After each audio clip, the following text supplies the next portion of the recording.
Đây rõ rồi nha, vậy thế là rõ rồi nha.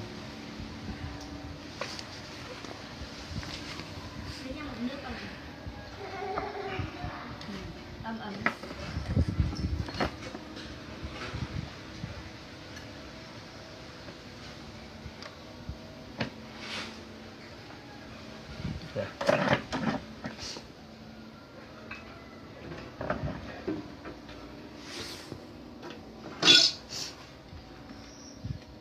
Vậy nha.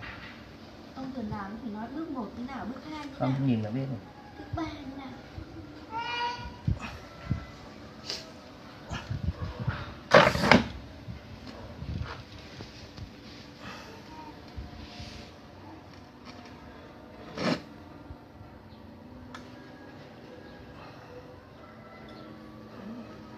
Quay lại tự nó biết thôi, phải nói khi nó Bác Kỳ thì cái Bác Kỳ nói thấy ghét.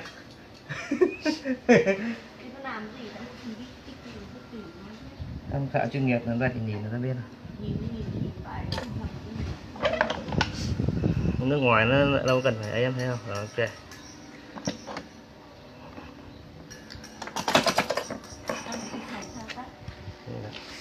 Qua tiếp đừng ra bảng rồi.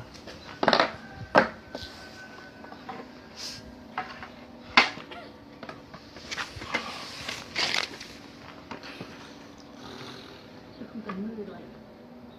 Thôi.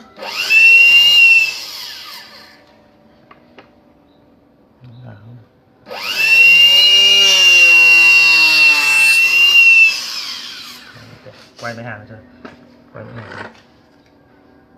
Ok. Không ra.